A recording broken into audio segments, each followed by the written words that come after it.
La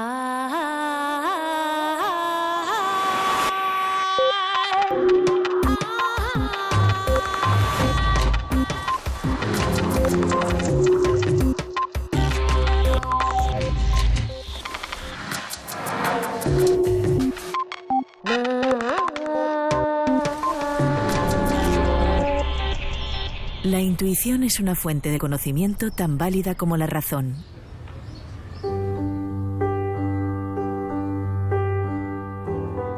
Después de charlar con los especialistas que más saben sobre lo que pasa en la mente, lo que nos pasa realmente por dentro, me di cuenta de que el verdadero y único poder residía justamente en la mente. En este programa especial nos gustaría explorar algunas de las claves para enfrentarnos a las grandes incertidumbres que acosan a los homínidos.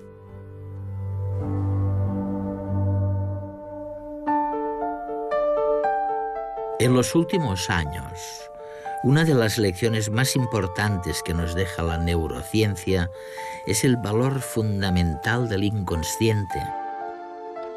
Investigaciones como las del psicólogo John Barr, de la Universidad de Yale, han permitido probar que la intuición es una fuente de conocimiento tan válida como la razón.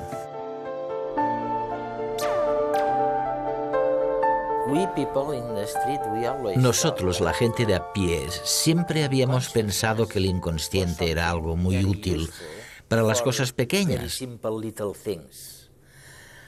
pero que para las cosas más complejas era necesaria la conciencia. Ni se nos ocurrió que solamente con el inconsciente pudiéramos llevar a cabo procesos cognitivos complejos. Es realmente una revolución.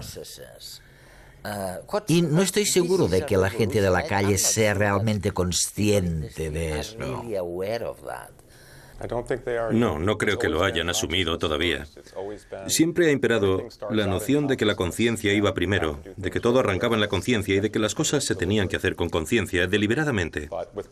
Una de las cosas que estamos descubriendo es que incluso en la persecución de objetivos conscientes, las motivaciones, las cosas que uno quiere, las evaluaciones, las preferencias, lo que a uno le gusta o no... ¿Me voy a casar o no me gusta casarme? Eso es. Todas estas cosas se fundamentan y basan en la información del sistema inconsciente. Así que el inconsciente entra en juego y nos influye, y a menudo nos aporta la respuesta a estas preguntas. Incluso cuando creemos que estamos haciendo algo conscientemente con atención y conciencia, en realidad hemos llegado a la respuesta de un modo rápido mucho antes de lo que creemos.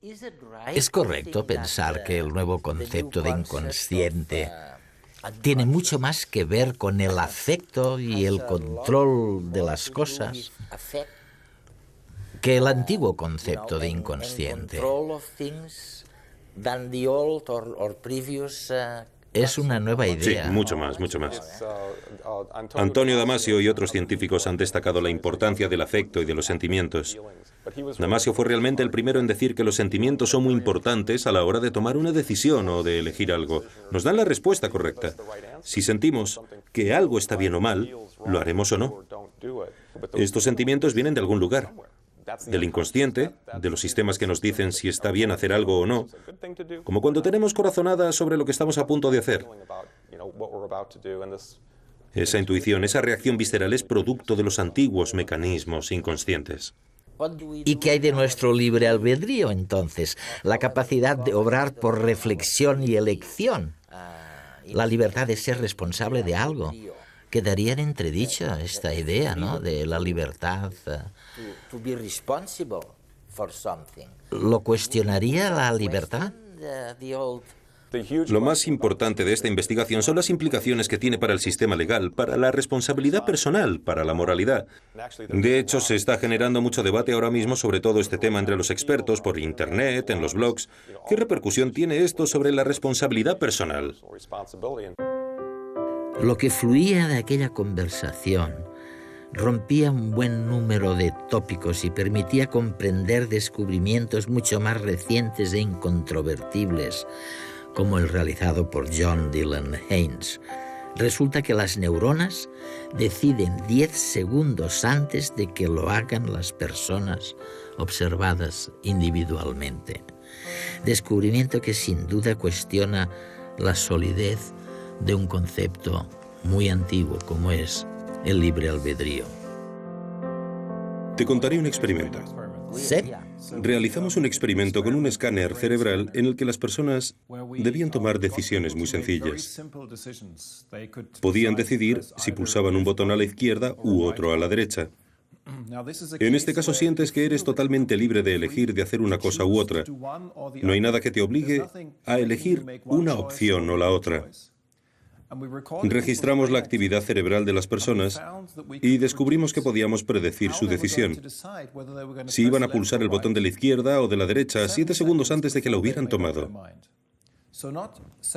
No 7 segundos antes de que pulsaran el botón, sino 7 segundos antes, incluso de que pensaran que habían decidido cuál iban a escoger. ¿Somos conscientes de una decisión o no lo somos? No. Hay muchas cosas que ocurren en el cerebro y en nuestro inconsciente que no experimentamos conscientemente.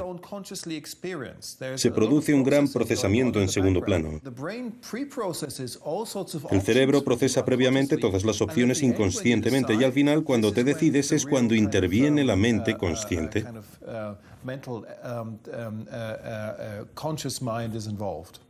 Entonces, lo que me estás diciendo, corrígeme, por favor, si me equivoco, es que el cerebro inicia este proceso 10 segundos antes de que tomes la decisión.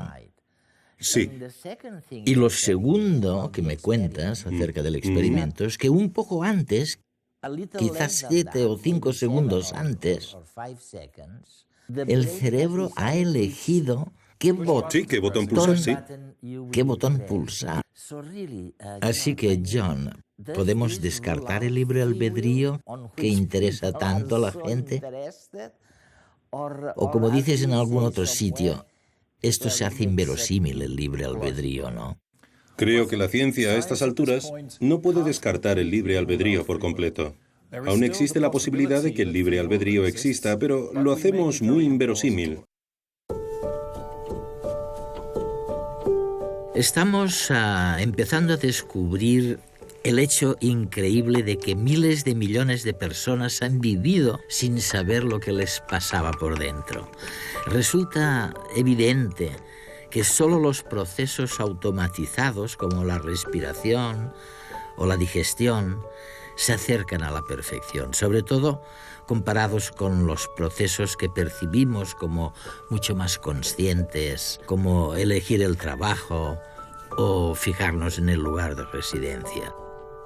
Solo una parte ínfima de la estructura cerebral se ocupa del consciente aprendido. El resto, que es casi todo, se ocupa del inconsciente intuitivo y emocional. Ahora sabemos que algunos procesos cognitivos extremadamente complejos se almacenan en el inconsciente y no en lo que llamábamos la conciencia. Otra de las últimas y grandes revelaciones de las ciencias cognitivas, como la que ha realizado el equipo dirigido por el psicólogo Gerd Gigerenzer, es que está recomponiendo los resortes que articulan las decisiones inconscientes. Es curioso, porque probablemente hace unos 10 años, si hubieras dicho que tomabas decisiones de una manera no racional, te insultaría la gente o te habría insultado. Vamos, que no se te consideraría serio. Y sin embargo, hoy en día, esto ha cambiado, literalmente ha cambiado. Bueno, creo que forma parte de los resultados novedosos que tenemos ahora. Demostrar que la intuición puede llegar a ser mejor que los modelos de elección racional, o la regresión múltiple, o los programas estadísticos más complejos. Esto no se sabía hace 10 años y es algo muy novedoso. Por ejemplo, hace 10 años no se sabía, pero resulta que tomamos mejores decisiones si tenemos en cuenta una buena razón que si tenemos en cuenta 10. Esto es nuevo totalmente, ¿eh? Sí, es nuevo. Hasta ahora, cuando la gente se basaba en uno o dos motivos solamente, esto se consideraba irracional. Se creía que era mejor esperar y sopesar todos los factores. Esto era lo esperable para tomar la mejor decisión. Hay muchos ejemplos que lo corroboran, pero permíteme que cite uno muy sencillo. Imagina que estás en el concurso ¿Quién quiere ser millonario? Y llega la pregunta del €1.000.000, que es la siguiente. ¿Qué ciudad tiene más habitantes? ¿Detroit o Milwaukee? ¿Qué crees? El tiempo corre. Pues le hicimos esta pregunta a los estadounidenses y hubo división de opiniones. El 60% se inclinó por Detroit, que es la respuesta correcta, pero el resto optó por Milwaukee. Luego hicimos esa misma prueba con alemanes, que sabían poquito sobre Detroit, y la mayoría ni siquiera había oído hablar de Milwaukee. ¿Qué crees que pasó? ¿Qué proporción de alemanes crees que acertó la respuesta? Lo sorprendente es que prácticamente todos, muchos más, el 90%. ¿Y cómo es posible que las personas con menos información realicen sistemáticamente mejores inferencias que las que saben más cosas? Aquí se aplica una regla general muy sencilla que denominamos heurística de reconocimiento. Escoge lo que conozcas. Los alemanes habían oído hablar de Detroit, pero no de Milwaukee. Ese es el motivo. La ignorancia parcial puede ser útil, y siempre sucede así cuando en el mundo real el reconocimiento del nombre está correlacionado con lo que se quiere saber.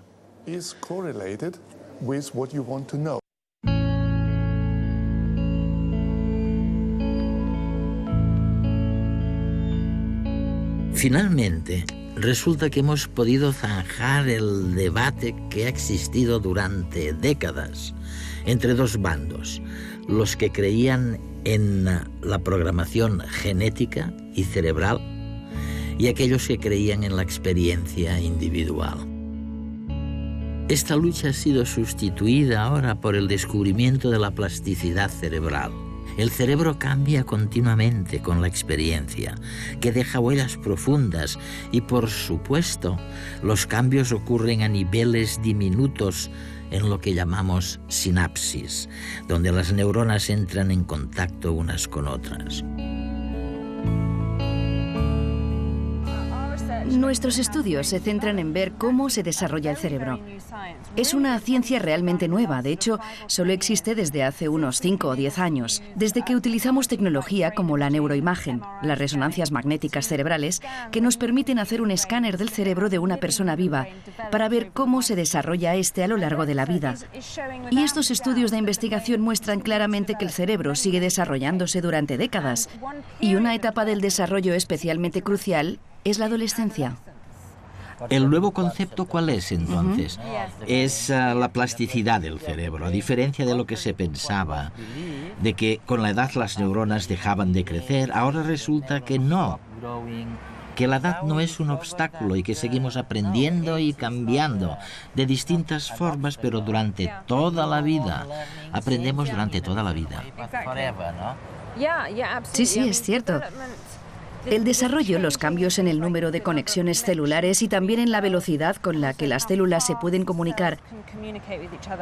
Parece que todo va cambiando de forma natural durante décadas, o más incluso. Y además existe otro tipo de plasticidad que surge cada vez que aprendemos algo nuevo. Cada vez que aprendemos una palabra nueva o un nuevo rostro, algo cambia en nuestro cerebro. La fuerza de las conexiones entre las células cambia. Y sabemos que podría seguir así para siempre, durante toda la vida. Sara, me han comentado que se podría desarrollar el concepto de plasticidad cerebral. De hecho, se podría hacer después de 2 o 3 experimentos. Bueno, uno de los primeros experimentos fue un estudio hecho en Londres sobre los taxistas londinenses. De una de mis colegas en la Universidad de Londres. Allí para llevar un taxi tienes que saberte no sé cuántos miles de rutas. Creo que son unas 25.000 rutas. Increíble, ¿eh? Tienes que aprendértelas todas de memoria, así que se trata de personas con una memoria espacial prodigiosa. Ella los estudió y se fijó en la estructura y funciones de sus cerebros. Y lo que descubrió fue que, comparando con otros conductores, el hipocampo, que es una parte del cerebro que se encarga de la memoria y del aprendizaje espacial, una parte de este era mayor. Mayor, ¿eh? Sí. En los taxistas, comparado con otros conductores. Y el tamaño de esa parte del hipocampo tenía que ver con el tiempo que habían estado conduciendo taxis, cosa que sugería que realmente el tamaño tenía que ver con la necesidad de moverse por Londres. El descubrimiento reciente de lo que llaman la plasticidad cerebral, es decir, del hecho de que las experiencias personales dejan una huella en la estructura cerebral, nos demuestra que no hay nada que cambie de una manera determinada para siempre. Este hallazgo nos revela que estamos programados, es cierto, pero para ser únicos, totalmente distintos del vecino y de los demás, de los que estaban antes y de los que vendrán después. A la luz de lo que se ve en la calle, la gente tiene una capacidad infinita para hacerse infeliz. ¿Tiene esta infelicidad algo que ver con el hecho de que estemos programados para ser únicos?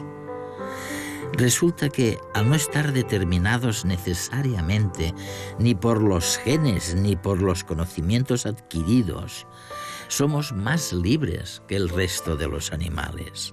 Tenemos que empezar de cero, al contrario del pollito que sale disparado, picoteando al nacer. Pero claro, nos equivocamos muchas veces. Somos más infelices porque somos más libres. Esa es la tesis del neurólogo Pierre Magistretti. Ahora hay una idea, un concepto que se basa en datos experimentales, el concepto de plasticidad cerebral. Es decir, nuestro cerebro no queda codificado una sola vez y para siempre al final del desarrollo cerebral, tras la infancia o en la primera infancia, sino que cambia continuamente como resultado de la experiencia. Evidentemente, los cambios suceden en un ámbito muy pequeño que nosotros, los neurobiólogos, denominamos sinapsis, que es donde tienen lugar los contactos entre neuronas. Tenemos alrededor de 100.000 millones de neuronas y cada neurona entra en contacto con 10.000 neuronas más. Por tanto, tenemos 1.000 billones de sinapsis. Es increíble, ¿no? Eso es muchísimo. Pero además, la experiencia modifica la eficacia de la sinapsis. Si aprendes algo, si tienes una experiencia, entonces algunas de las sinapsis de una red concreta serán más eficaces. Esta es la base del aprendizaje y de la memoria. Pero no se trata de una forma estricta de aprendizaje, hay algo más, porque si solamente estuviéramos marcados por lo que aprendemos, por la experiencia que deja una huella, eso sería muy determinista. Se podría decir que cualquier cosa que hubiéramos vivido en un momento dado de nuestra vida establecería lo que haremos en el futuro, y eso sería terriblemente determinista.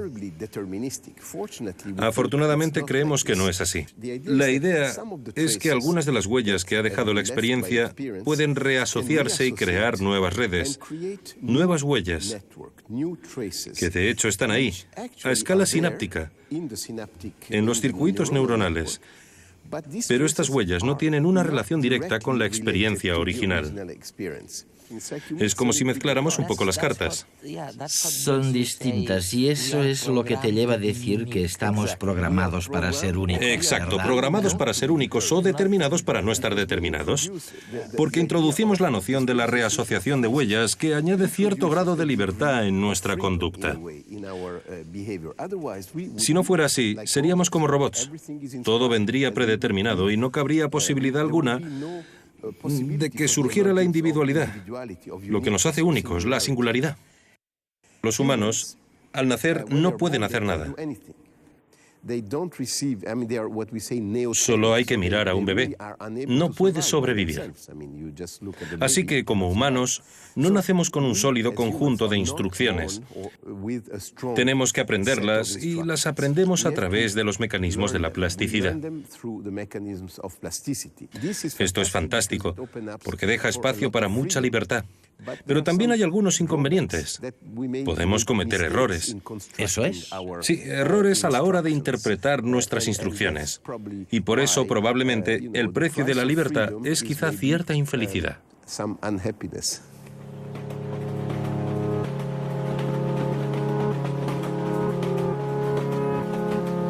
Cuando observamos el cerebro, resulta difícil encontrar un único lugar en el que se aloje un recuerdo concreto.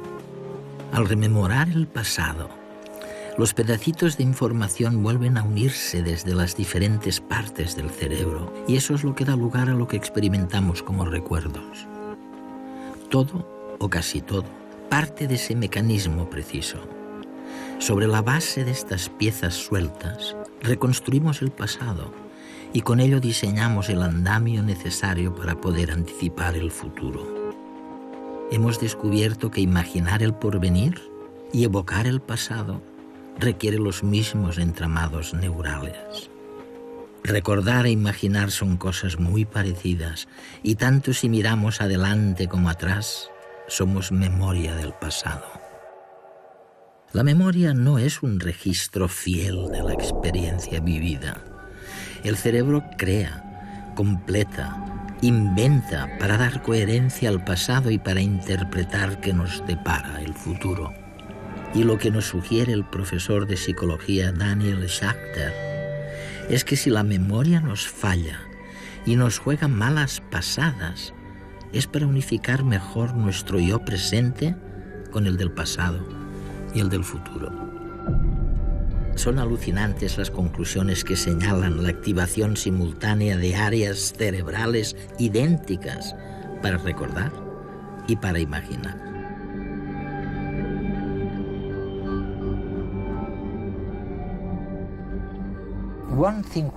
Hay una cosa que me fascina de todas tus últimas investigaciones y para mí supone una gran contribución a la ciencia.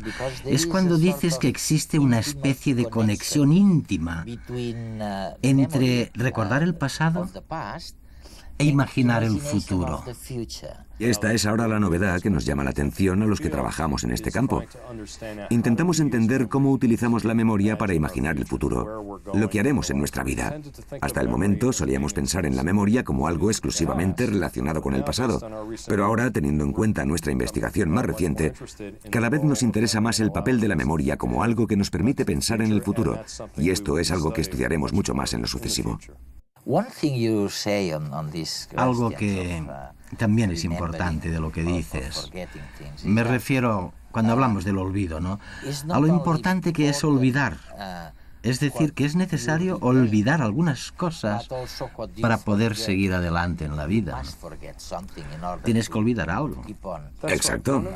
Es una de las cuestiones importantes que hay que mencionar sobre los pecados de la memoria.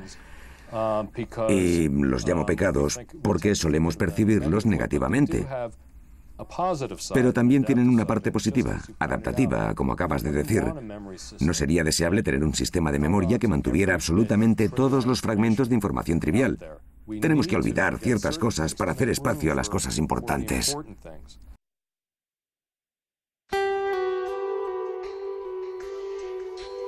Con toda certeza no ha habido a lo largo de la evolución un avance más insospechado y decisivo, a la vez como el impacto de las interacciones de las redes sociales. Nos referimos al papel creador e innovador del intercambio de conocimientos, de chismorreos, de impresiones, de gustos, de estados anímicos que incitan las redes sociales en el seno de la manada. Los antecedentes de la famosa ruta de la seda, la que comunicaba con Oriente, o la del incienso que acercaba el Mediterráneo a la India, fueron realmente redes sociales en las que germinaron las civilizaciones globalizadoras del mundo actual. Los siglos que se tardaba en aquel entonces en generar una civilización distinta y compleja contrastan con el presente de las nuevas tecnologías de la comunicación. Ahora el impacto transformador de las redes sociales es universal y es instantáneo. Lo que no había ocurrido en miles de años es la naturaleza nueva e inesperada de las innovaciones que se desprenden de las interacciones sociales. Se está dando curso a niveles de creatividad desacostumbrados, niveles que aceleran sin duda el cambio social y tecnológico. La diferencia con el resto de los animales era antes una pura cuestión de grado. Ahora, los humanos somos realmente únicos gracias a las redes sociales. Algunos científicos lo han afirmado y tú has dicho algo parecido. Me refiero a que nuestro intelecto superior surgió cuando nos volvimos realmente sociales y que estar en contacto con los demás, tal vez por vivir tan cerca unos de otros, ha sido lo que nos ha hecho diferentes. ¿Qué crees de eso? ¿Es cierto? Solamente te pido una reflexión. Piensa en las últimas 24 horas de tu vida. Y ahora pregúntate qué porcentaje de ese tiempo has dedicado a pensar en temas sociales. Descubrirás que ha sido alrededor del 99% del tiempo. ¿Cómo estará tu mujer? ¿Y tu hijo? ¿Y la persona que trabaja contigo? ¿Cuál es su intención? ¿Les va a gustar? ¿Qué piensan? No puedes desactivarlo. Constantemente conjeturamos sobre el estado mental de los demás en relación con nuestro bienestar. Es verdad, Y no dejamos de hacerlo. Tras percatarnos del increíble poder que tiene plantearse nuestras interacciones sociales en el día a día, queda claro que el cerebro humano tiene que estar tremendamente comprometido con ese proceso. Lo que intentamos descubrir ahora es cómo calculamos nuestra posición respecto al resto. ¿Cómo sabemos cuál es la intención de los demás? ¿O cuál es nuestra postura moral respecto a un planteamiento que nos hacen? Y en la actualidad podemos investigar dónde suceden estos procesos en el cerebro y qué circuitos entran en juego si funcionan con normalidad. La capacidad de descubrir el estado de ánimo de otra persona es exclusivamente humana.